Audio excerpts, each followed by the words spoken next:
So today I'm going to be talking to you, but before I begin my talk, I'm just going to do a little introduction.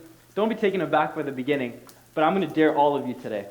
And the way I'm going to dare you is the way that I want you to imagine. I want all of you to take a journey with me right now, right here. I want you to imagine that all of you, we're 12-year-old kids in Africa. We're working in a hot, sweltering, windowless room. And the only form of a breeze is through the cracks in the closed door. The temperatures are upwards of 40 degrees Celsius, and you're tirelessly working away because you know that you're the only source of income for your family. Your father, he's dead. Your mother, she's lost all hope for the future. And you have 5 younger brothers and sisters that you have to feed, you being the eldest. This life, that's a reality for some of the kids in Africa. And in fact, it is the true reality for one kid that I know in Africa. His name is Jacob. And Jacob is a sort of person that is consistently happy. And today I want to relay onto you a perspective that Jacob has on life that we do not have. But in order to understand a perspective from another person, we have to understand our own perspective of life. We have to understand how people perceive us and how we perceive other people. So if I asked you today, what is your perspective on life? What do you do? What is your purpose? Most of us would say we're students here. And as students, we're here to, study. And as parents and teachers that look on you, they say we have a singular purpose. We have a degree to follow. We go to school. We study, meet assignments. We're done. We have a goal. We become doctors and engineers. That's all wish-wash. We know as students that our life is hell. We've got assignments to meet. We've got to find our sexual orientation, hopefully keep it. We have to, hopefully find some sort of a relationship. We have to keep away from enemies. We have to keep fit. We have to suck up to professors. We have to meet, expectations of our parents. All of these things are shouldering us down, and then there's that ever burden of the growing debt on our shoulders, just accumulating. 8,000 every year, 10,000 the next year, 30,000. All of a sudden you're 50,000 in debt and you don't have anything except a piece of paper that says that you're certificated to do something that you knew you could have done 4 years ago as well. The thing is, we forget. And the thing that we forget is that we're up here from the life of Jacob. And we're trying to achieve over here. Jacob's down here. And he's trying to achieve over here. He can't even dream of living the life that we're living. I asked Jacob a question once. I asked him, what makes you a happy individual? Because you're always smiling, always happy. He says, because I have my family. I have my mom and I have 5 brothers and sisters. I can walk, I have my hands and feet, and I haven't died yet. And he looked at me and he did not hesitate when he said that. But I'm like, what if I was to give you $1 million right now? You wouldn't want anything else? Maybe, a playground, maybe some clothes. He said, all I would want is a father. Because all he's looking at is the family next to him, his neighbors. And he's looking, how great is it that that family has a father? That family has a fatherly figure. See, to us, Jacob is down here. To him, we're over here. But to ourselves, we're still down here. And as such, we're looking at even higher aspirations, higher progressions to be made. And we think that, we'll be happy because eventually we'll attain fame. We'll attain employment. We'll have, we have a caring family. We will be caring parents. We'll be caring fathers and mothers. And we'll be successful. But what if that's not the singular purpose in life?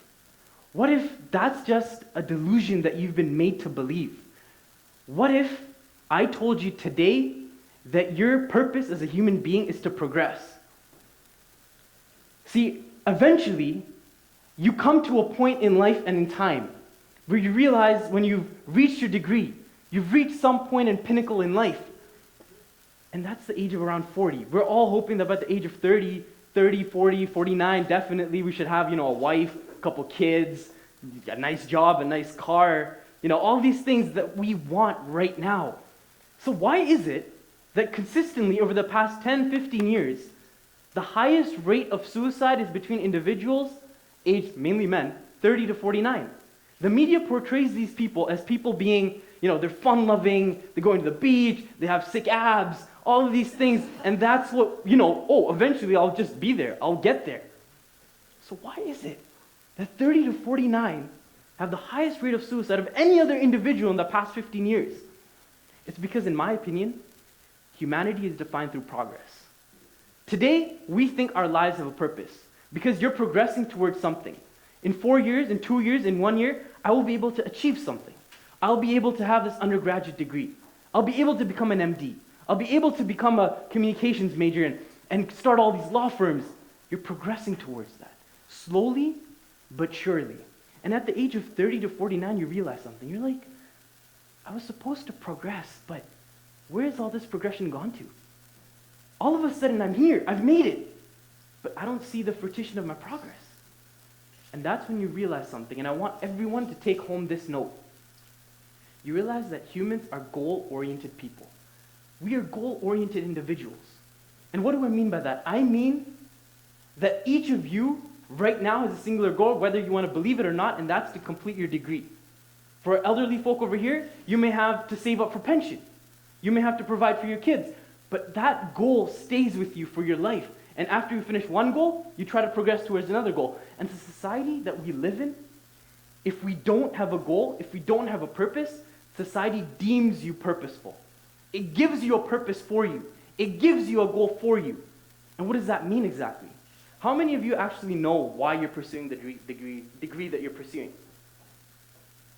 For me, if I look at myself, I have no clue. I mean, sure, I can say to myself, hey, I want to become a doctor and I want to save all these people because I'm doing my honors life sciences. But is it really what I wanted? Because back in the day, I wanted to be in the army. Then I wanted to be an athlete. Then I wanted to play football. Then I wanted to be a lawyer. Then I wanted to be a homeless person. I mean, all of these things are progressing through life, and that's what my heart wanted. But somewhere along the way, we stopped listening to our heart. Somewhere along the way, we let other people make decisions for us. They stick a finger in our faces and they tell us that, you know what? You're not going to get anywhere if you do this or that. Forget your heart. I'm going to give you a purpose. Life comes at you smack in the middle of your day and says, hey, your purpose isn't to just chill. You have to become a doctor. You have to do this. You have to do that. And we get lost in that whole, this whole circle of confusion and illusion that's around us. And then our hearts, when we have a decision to make, our heart says, hey, you want to become that athlete? You go get it, buddy. You go make that. You're the best basketball player I've ever seen. Damn, you're so perfect. And then your mind goes up to you and says, what the hell are you doing, Matt? Like, that's unattainable. It's impractical. It's illogical. It's impossible. Why are you trying to achieve something that's not going to get you anywhere? And that may not have been your thinking, but that becomes your thinking as you progress through life. And that thinking needs to change right now, right here. Because we need to change our perspective now. And in order to change that perspective, I'm going to ask you one question. If you could go back in time and change one thing in your life, or change any other thing in your life, would you do something differently? Raise your hands. One thing, if you could go back in time, back in life, would you be able to change something? See, the majority of people saying, yes, I would want to change something. Hey, I couldn't get a 12 in that course. Hell, I want to go back and get a 12 in that course. Why couldn't I do it? Hey, I could have asked that girl out. Why didn't I ask that girl out? I'm such an idiot. I've wanted to do that many times. But the thing is, you stop doing that. You look at yourself and you say, but I can't go back in time. But that proves the point.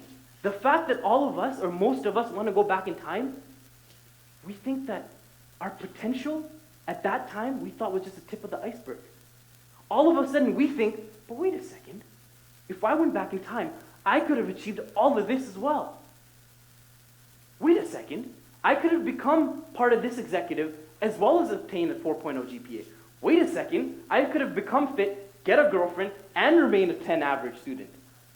But why do we always think of this in the future? It's because your perspective has changed. All of us right now, we're looking forward. And yet, part of us is clinging to the past. Clinging to the past, and it's keeping you grounded. Your body, your heart, your mind, you were born to fly. And yet, you're grounded because you keep looking. You're like, wait a second. That mistake, it might come back again. It might screw me over in the future. I'm not going to move on. And I'm telling you today, you have to move on. You have to let go. You can't get over a relationship, get over that relationship. You can't get a 12? Hell, why can't you get a 12? If you can say you can get a 12 now, you could have gotten a 12 back then. So before the future comes and hits you in your face, you need to change your future for yourself now. You have to sacrifice who you are for what you want to become. It's a famous quote by Eric Thomas, who's a motivational speaker. He says, you have to sacrifice who you are for who you want to become now. Because now is our time. Now is our purpose. So, there are some people around you, the chairs that you sit on, the clothes that you wear, the computers that you type, that, they dared to ask a different perspective. Someone dared to stand up to society. They stood up and they're like, I'm going to create a mic so people won't have to shout and thousands upon thousands of people can hear. Someone decided, hey, we're not just going to remain in a toga all day, we're going to wear some pants. They decided to question society. They decided to question their purpose. And they dared to change their perspective, and eventually people in society followed their perspective with them. I'm going to tell you guys a story. And this story changed my life. I'm a very avid boxing fan. And most of you guys have heard of, Mike Tyson. Everyone? Considered the baddest man on the planet. I mean, this guy was a bad guy, especially back in 1990. He had won 37 straight fights, 34 of them by KO. I mean, he had knocked people out. And he was supposed to defend his undefeated, unanimous, undisputed heavy world championship of the world against a no-name named Buster Douglas. Has anyone ever heard of Buster Douglas? Out of curiosity. No. Just a few people. Hey! So Buster Douglas, considered they're the old folk back there, that's why. So Buster Douglas was supposed to fight, and he was a no-name. So Mike Tyson is like, you know what, don't even bring my injury kit to the boxing ring. I won't even need it. I'm going to knock this guy in 2, 3, maybe 4 maximum. And the thing with Mike Tyson was, when he fought you, you'd better get to the fight early because within 2, 3 rounds, the opponent was dead and there's nothing more to see. Or he was knocked out. But see, Buster Douglas had a very proud mama, as most mamas are. And this mama went to her beauty shop all around, and she'd be like, my son is going to kick Mike Tyson's ass. Who the hell is Mike Tyson? My son has everything on Mike Tyson. Mike Tyson ain't got, beef on Buster Douglas, on my son. So Buster Douglas, Ma, what are you saying? Like, this guy's knocking people out. He could kill me, keep it down. You don't want to piss off a pissed off man. So he didn't believe. His perception of Mike Tyson, as most people in the world at that time, was Mike Tyson is undefeatable. He is a person greater than even the boxing world. He's greater than Muhammad Ali. He's greater. Most people consider him the greatest pound-for-pound heavyweight fighter in the world. Some still do.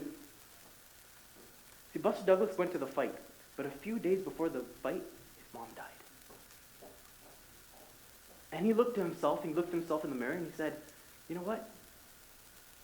I'm going to believe what my mom believed. I'm going to do what my mom perceived me to do. I'm going to go out there and win today.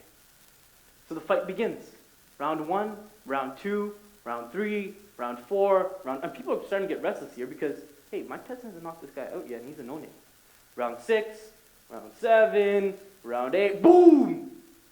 And Buster Douglas goes to the ground. Mike Tyson, huge uppercut. Buster Douglas is motionless on the ground. People are like, that's what we expected, that's what we wanted, and we finally got it. Counts at 1. Counts at 2. Counts at 3. Buster Douglas, he smacks the ground, he gets up. He shakes his head. 4, 5, 6, gets to his knees. 7, pushes himself up. 8, 9, straightens his head. Referee says, can you continue? Buster Douglas, hell yeah. Ding, ding, ding, round's over. He goes back to the corner man. His trainer says, we're going to stop this fight because Mike Tyson's about to kill you. You're done. He's like, I will die this round, but I will not let you stop this fight. Because his perception, somewhere along the way, changed. He started believing in himself. He started thinking, hey, that was Mike Tyson's best punch, and I took it like a man. I got up. If that's the best he can do, hell, I can do a lot better. So he went on the next round. And then 2 rounds after that, round 10, huge left hook by Buster Douglas, and Mike Tyson's motionless on the ground, and the crowd's silent. What the hell did we just see? The baddest man on the planet on the ground by this Buster Douglas character? And the referee counts 1, 2, 3, 4, 5, 6, 7, 8, 9, 10. Mike Tyson's motionless on the ground. But that's not the pinnacle of the story. This pinnacle of the story is after Mike Tyson gets knocked out. Because after Mike Tyson's knocked out, he starts losing fight after fight after fight. Why? Because Buster Douglas, he dared to dream.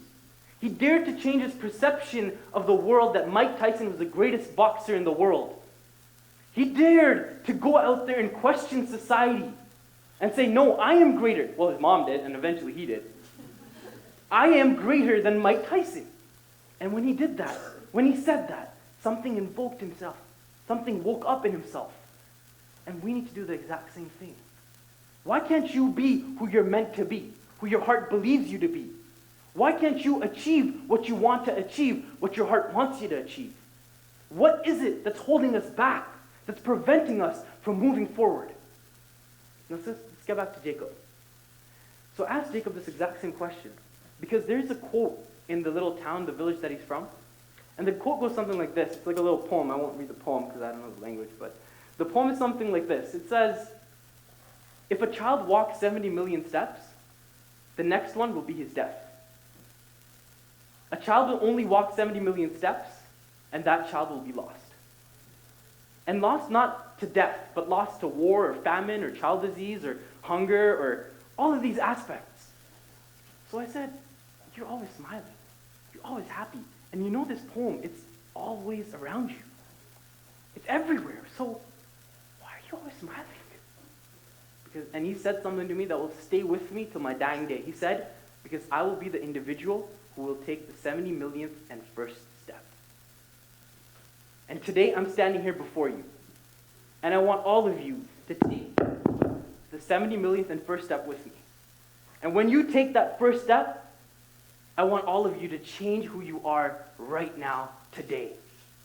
When you take that 70 millionth step, I dare you to change your perception of the world.